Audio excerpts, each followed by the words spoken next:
사도행전 15장에 나오는 예루살렘 공의의 모습입니다.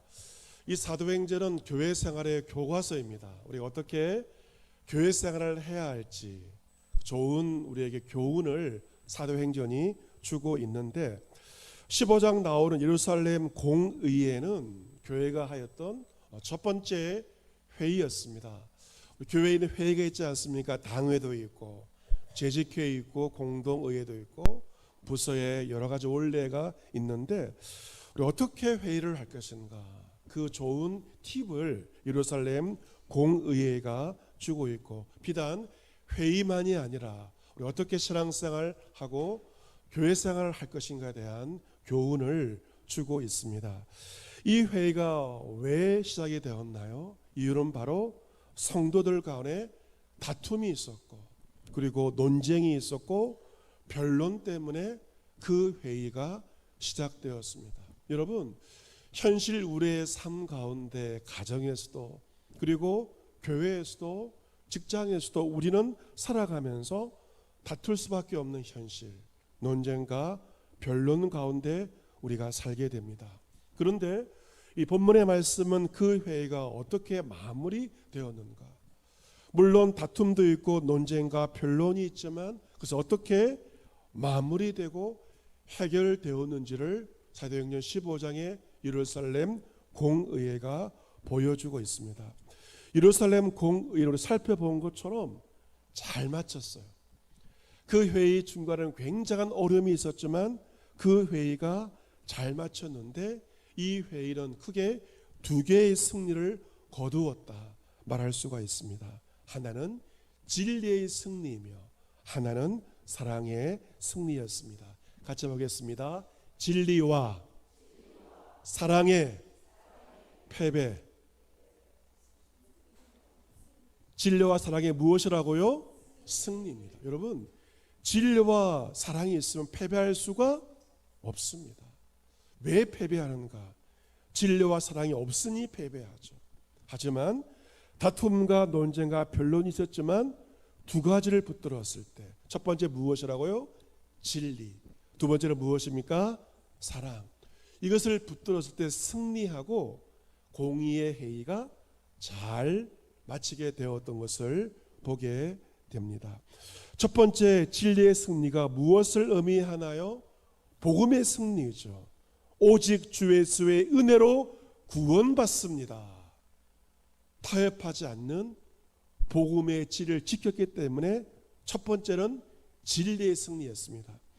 두 번째 무엇입니까? 유대인들이 오랫동안 수천 년 동안 지키고 왔던 율법을 무시하지 않고 율법을 존중하고 그 가운데 네 가지를 이방인 성도들도 지켜야 한다. 그래서 유대인과 이방인이 공존하고자 한 바로 사랑의 승리였던 것입니다. 진리와 사랑으로 그들은 다툼과 논쟁 가운데서 잘 회의를 마쳤고 승리하였던 것입니다. 여러분께서 교회 생활을 할 때, 교회에서 회의를 할 때, 우리가 12월 달에도 연말 재직기도하고 공동회 하지 않습니까? 이 회의를 할 때 정말 기억해야 할 것은 두 가지입니다. 내가 생각하는 그러한 것들이 아니라 진리와 사랑, 이 두 가지를 기억하면서 여러분께서 교회 회의에 임하셔야 합니다. 진리만 있어서도 안 되고 사랑만 있어서도 안 됩니다. 진리와 사랑이 함께 하는 것이 바로 중요하다는 것입니다. 만약 진리가 빠지고 사랑이 없는 회의는 성경적인 회의라고 말할 수가 없죠. 그런 회의 교회에서 할 필요가 없습니다. 낙심케 하며 우리가 힘들어지는 회의를 왜 교회에서 해야 되겠습니까? 진정한 회의란 바로 진리와 사랑에 기초할 때 다툼과 논쟁이 있어도 잘 마무리될 수가 있고 승리함으로 우리는 교회 생활을 감당할 수가 있는 것입니다. 마틴 루터는 이 사도 바울에 대해서 이야기하면서 두 가지를 말합니다. 그는 믿음에서 강하였지만 사랑에서 부드러웠다. 두 가지 양면성이 있었던 거죠. 믿음의 영역 너무도 강하였지만 사랑의 영역에서 그런 한없이 부드러웠다는 것입니다. 믿음에 관해서 우리는 불굴의 존재가 되어야 되고 철석보다 더 단단해야 하지만 사랑에 관해서는 우리는 부드러워야 된다. 갈대처럼 바람에 흔들리는 잎새보다 더 유연하며 모든 것에 양보할 준비가 되어 있는 것, 이것이 사랑입니다. 이처럼 초대교회 성도들, 특별히 사도 바울은 본질에 대해서는 타협하지 않는 철기둥이었지만 비본질적인 것들에 대해서 사람과의 관계에서는 갈대와 같이 유연하게 지냈던 것입니다. 이것이 초대교회가 우리에게 주는 신앙의 교훈 두 가지입니다. 진리와 사랑의 승리였던 것이죠. 오늘 성경 본문 사도행전 15장 22절 이하는 이처럼 회의가 잘 마치고 나서 진리와 사랑 가운데 잘 끝난 다음에 후속 처리에 대해서 기록을 하고 있습니다. 본문 22절 말씀 같이 한번 읽어보도록 하겠습니다. 22절 같이 읽습니다. 시작. 이에 사도와 장로와 온 교회가 그 중에서 사람들을 택하여 바울과 바나바와 함께 안디옥으로 보내기를 결정하니 곧 형제 중에 인도자인 바사바라 하는 유다와 실라더라. 아멘. 누구를 택하였습니까? 예루살렘 교회 중에 2명, 인도자인 바사바라도 하는 유다 그리고 실라 두 사람을 뽑게 됩니다. 유다와 실라는 예루살렘 교회 인도자였고 리더들이었죠. 그래서 예루살렘 공의의 결정 상황을 안디옥 교회에 알리기 위해서 두 사람을 안디옥 교회까지 파송하고 보내게 됩니다. 이들 편에 편지를 붙이게 되는데요. 그 편지의 내용은 예루살렘 공의의 결정 상황을 글로 편지로 썼습니다. 그 글의 주요 내용이 오늘 성경 본문 23절에도 기록되어 있죠. 23절 말씀 보시면 사도와 장로된 형제들은 사도와 장로된 형제들, 사도와 장로를 형제라고 그렇게 말하고 있습니다.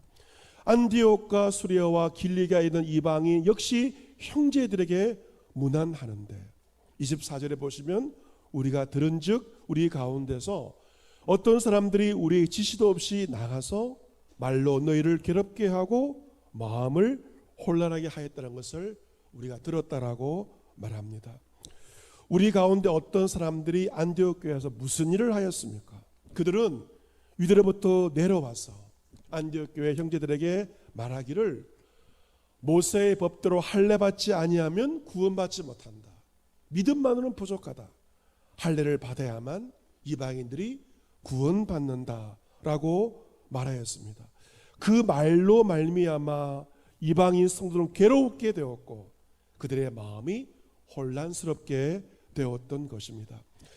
이들은 예루살렘 교시의 지시를 받고 안디옥 교회에 온 것도 아닙니다. 자기들 마음대로 안디옥 교회에 왔습니다.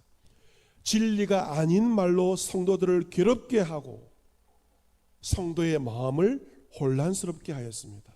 그들은 교회를 어지럽혔습니다.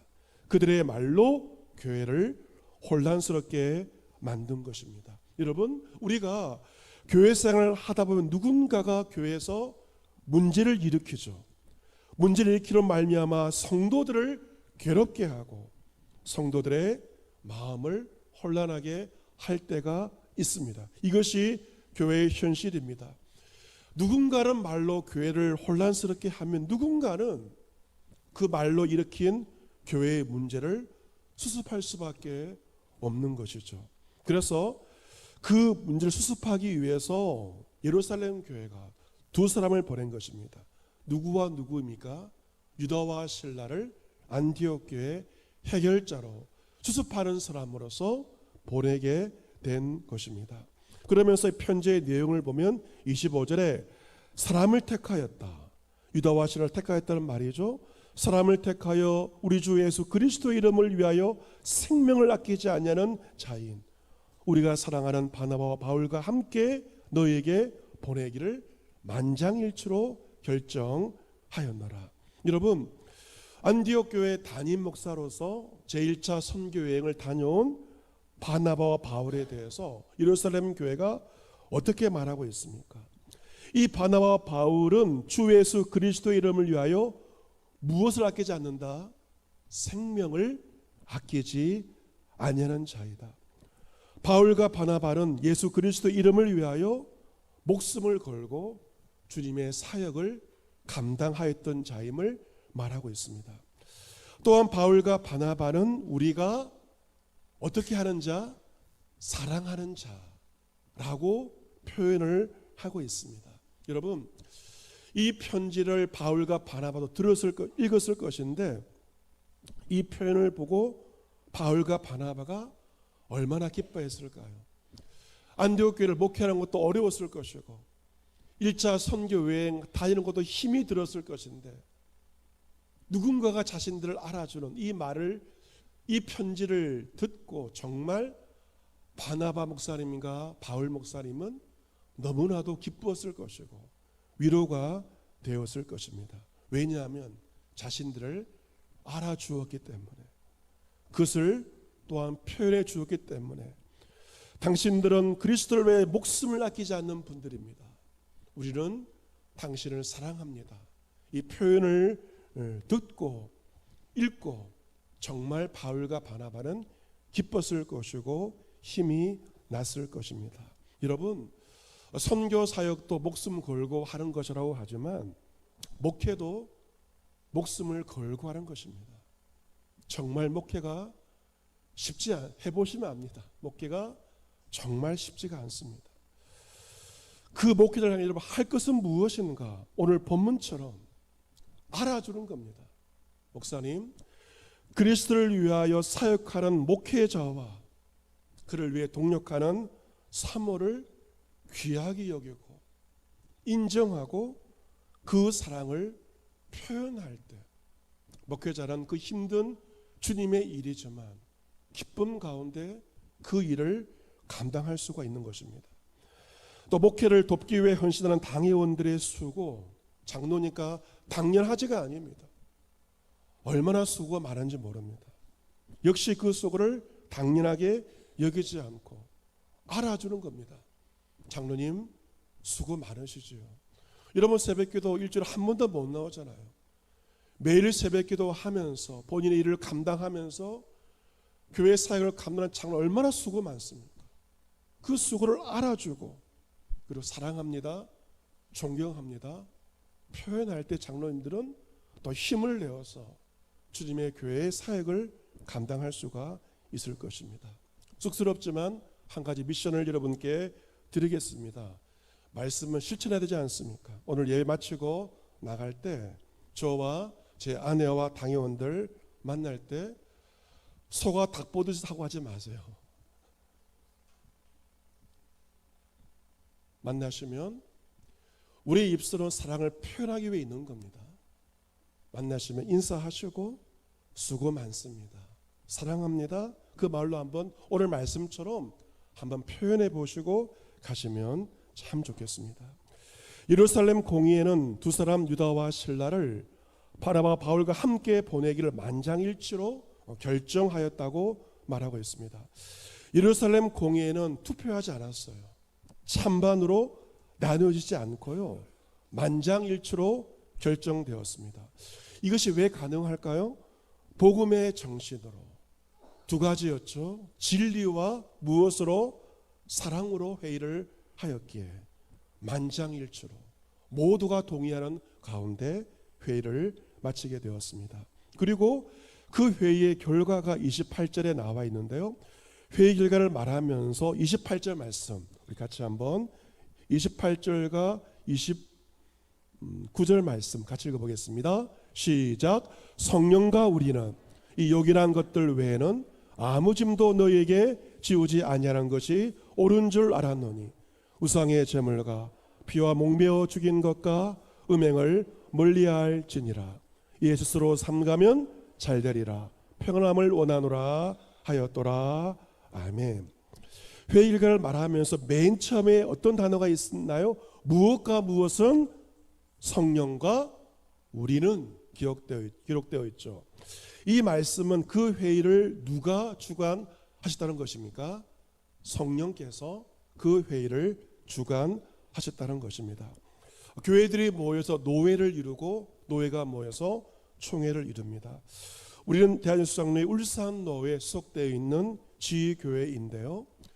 노회를 가리켜서 회의를 할 때, 봄, 가을 노회를 할 때 성노회라고 그렇게 부르기도 합니다. 어떻게 사람들이 모인 회의가 거룩한 노회가 될 수 있는 것일까? 함부로 그런 말 붙일 수 없습니다. 그것은 성령께서 주관하시고 성령님께 순종할 때 성노회가 되는 것입니다.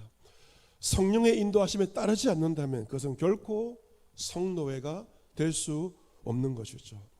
하지만 예루살렘 공의회는 성령께서 주관하셨습니다. 모인 사도와 장로들은 성령보다 앞서지 않았습니다.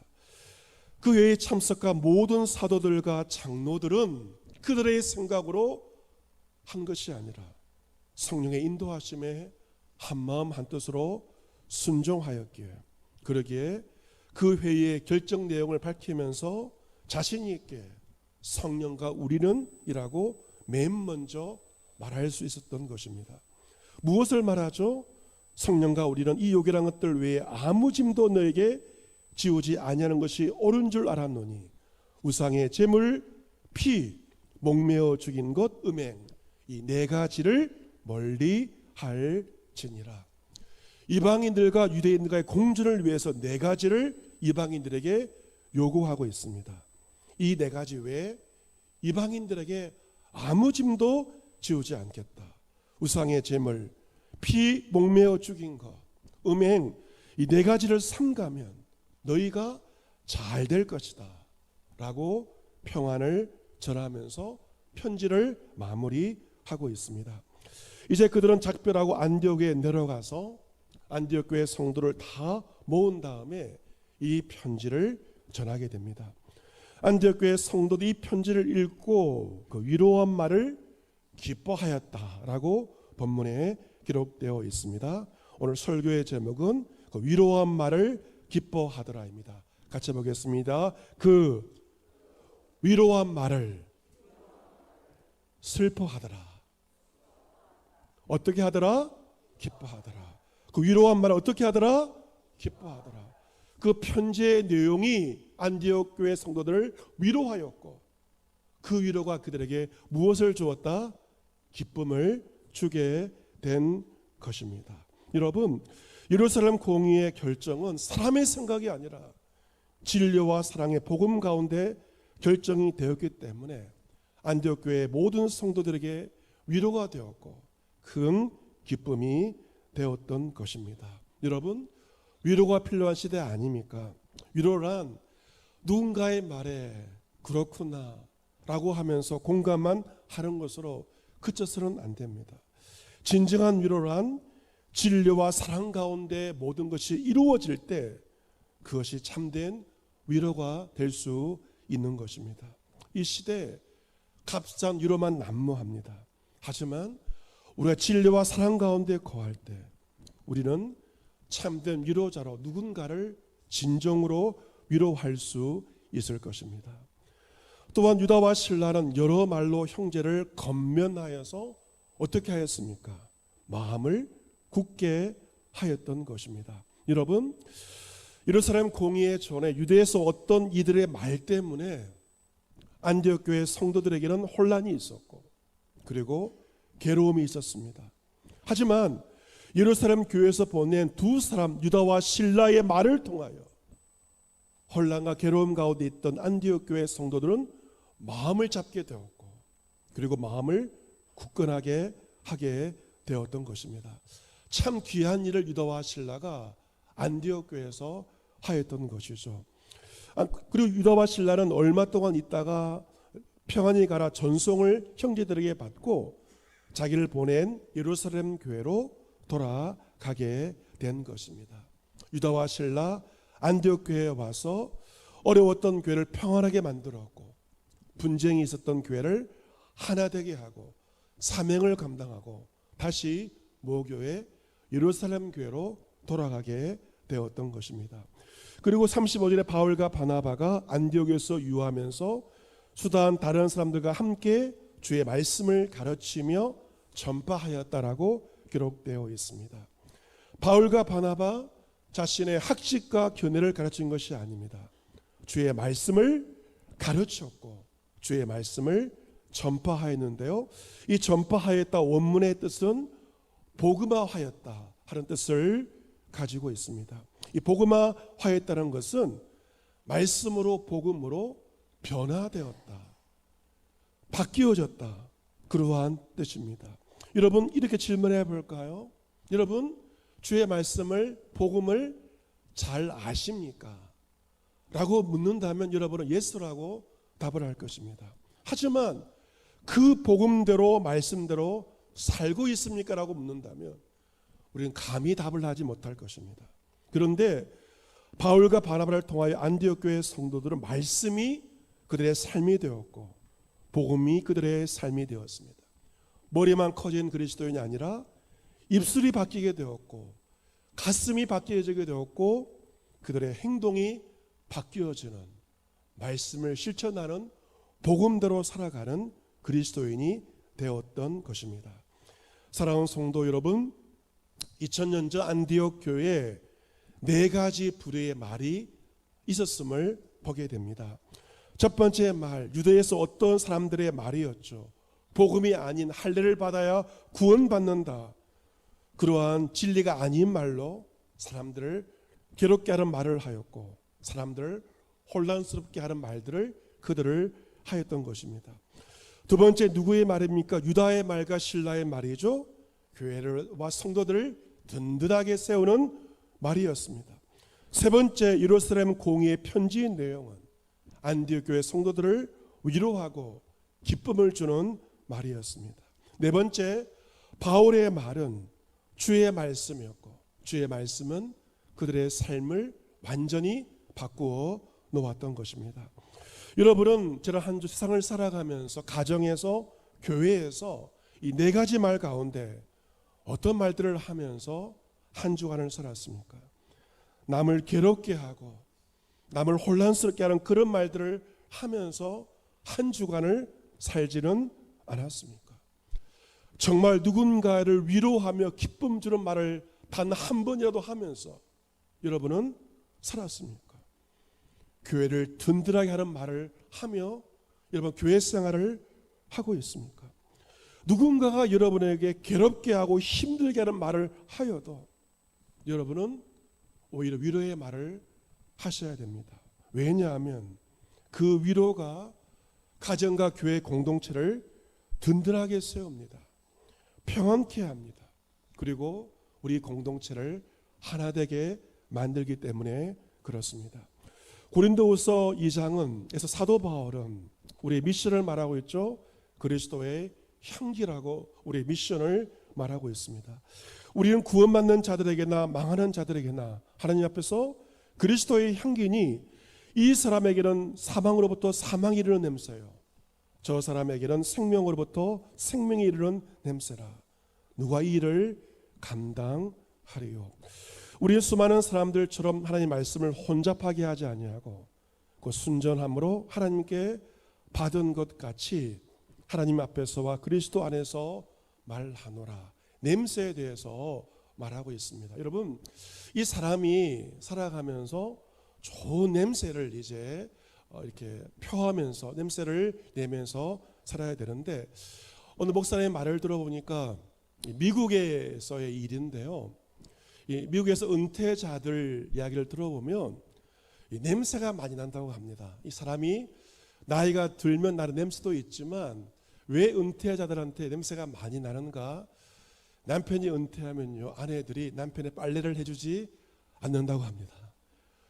남편이 퇴직하면 아내들이 남편들 빨래를 안 해주니까 이 남자들이 씻지도 않고 옷이 냄새가 나서 견딜 수도 없는, 그래서 가까이 하기에 너무 먼 당신이 된다고 합니다. 이 은퇴자의 퇴직자의 비유입니다. 스스로 빨래를 하든지 하면서 옷도 빨아야 되고 우리가 다른 사람에게 냄새나지 않도록 우리가 살아가야 되는데, 자, 우리는 어떤 냄새를 해야 되는가? 그리스도의 향기를 바라면서 살아야 되는데, 그리스도의 향기가 무엇인가? 그것은 주의 생명의 말씀을 받아서 하나님 앞에서 그리스도 안에서 말하는 것이, 생명의 말씀을 전하는 것이 바로 그리스도의 향기를 바라는 그러한 삶입니다. 여러분, 좋은 향기 얼마나 우리의 기분을 좋게 만듭니까? 좋은 말, 그러한 말들은 우리를 기분 좋게 만들고 그리고 살아갈 그런 맛을 우리에게 주는 것입니다.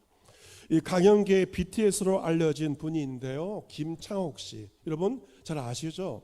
TV와 유튜브에서 강연을 많이 하고 있고, 신앙인이면서 울산에서도 한 번씩 강연 쇼를 하고 있습니다. 이 김창옥 씨는 소통의 전문가로서 그런 말하기를, 소통이 안 되면 고통이 온다, 그런 말을 하면서 여러 좋은 지혜 있는 말을 하는데요.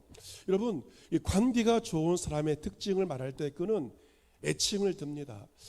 여러분이 누구와 친한가, 내가 누구를 부를 때 애칭을 부를 수 있다면 그 사람과 내가 친한 겁니다. 예를 들어 제 이름이 정현곤인데요, 정현곤 목사님이 아니라 애칭을 부를 때 끝글자 고나라고 나를 부를 수 있다면 친한 관계이죠. 제 끝이름을 부르는 몇몇의 친구가 있습니다. 고나라고 부르는 그 친구들은 애칭을 부른다는 것은 그와 내가 정말 친한 친구, 흉허물을 터놓고 말할 수 있는 그러한 친구라고 말할 수가 있는데요. 부부관계도 마찬가지입니다. 관계가 좋은 부부의 특징이 무엇인가? 서로를 부를 때 호칭을 쓰지 않고 애칭을 사용할 수 있다면 관계가 좋은 부부라고 말합니다. 예를 들어 결혼 17년차 방송인 신동엽 씨 아내를 부를 때 우리 여왕님이라고 부른다고 합니다. 사이가 좋다는 것입니다. 제가 그 이야기를 듣고 저런 아내를 가리켜서 지금까지 마님이라고 불렀는데, 핸드폰 그 연락처에 마님으로 기록되어 있는데 이번 주에 저도 바뀌어지기로 마음먹고 여왕님으로 한 단계 특진됐습니다. 여왕님으로 제가 부르고 있습니다. 애칭을 부르면 더 관계가 좋아지고 사이가 좋아지게 되는 것이죠. 연애 때는 도파민 호르몬이 나와서 연인 간에 말을 예쁘게 하지 않습니까? 달도 따주겠다 예쁜 말을 하지만 그 호르몬이 분비되지 않으면 현실 부부로 살아갈 수밖에 없는 것이 우리의 현실인데, 그런데 이 김창옥 씨는 좋은 여성의 미덕으로 예쁜 외모가 아닌 예쁜 말을 들고 있습니다. 그리고 미혼 남성들도 예쁜 여성과 결혼하지 말고 말을 예쁘게 하는 여성과 결혼하라 조언을 하고 있습니다. 남편들이 싫어하는 아내의 말투가 있죠. 명령조로 말하는 것, 남편들이 싫어하는 말투입니다. 이처럼 우리가 부부 사이에도 서로 예쁜 말로 대화할 때 좋은 사이를 우리는 유지할 수가 있는 것이고, 그 말을 통해서 좋은 관계를 만들어갈 수가 있고, 그 좋은 관계를 통하여서 주님의 사랑과 복음이 흘러갈 수가 있습니다. 이 관계가 없으면 사랑과 복음도 흘러갈 수가 없는 것이죠. 좋은 관계를 통하여 사랑과 복음이 누군가에게 흘러갈 수가 있는 것입니다. 여러분, 이번 한 주간 이 설교를 듣고 아무 생각 없이 말하지 마시기를 바랍니다. 왜 하나님께서 우리에게 입술을 허락하셨는가? 밥만 먹으라고 하신 것이 아닙니다. 누군가에게 예쁜 말 하라고, 좋은 말 하라고, 위로하라고 우리에게 입술을 허락해 주신 것입니다. 생각 없이 말하지 마시고 다른 사람이 듣기에 좋은 기쁜 그 말을 하려고 애쓰면서 기도하면서 살아가시기를 바랍니다. 어제 바자회도 참 좋은 날씨 가운데 잘 마쳤습니다. 근데 어제 바자회도 시작하면서 우리가 좋은 말 하기로 마음먹고 시작했어요. 그러니 바자회가 다툼과 어려움이 아니라 서로 위로하고 격려하는 분위기 가운데 정말 좋은 은혜 가운데 주의 축복 가운데 잘 마치게 되어서 서로가 행복하게 일을 하면서 짜증내는 것이 아니라 서로 위로하며 격려함으로 잘 행복하게 마치게 되었습니다. 이번 한 주 여러분의 말을 통하여 예수 그리스도의 향기가 전하여 지게 되기를 바랍니다. 생명을 살리는 말을 하며 예쁜 말을 하면서 한 주간을 살아가십시오. 위로의 말로 힘들어하는 누군가를 한번 기쁨을 한번 줘보시기를 바랍니다. 진리와 사랑, 이 복음의 원리로 누군가를 위로하며 누군가를 기쁨을 주며 그리스도의 좋은 냄새를 바라면서 가정과 교회와 사회를 평안케 하며 든든히 세워나가며 하나로 만들어갈 수 있는 여러분 모두가 될 수 있기를 기원합니다. 아멘.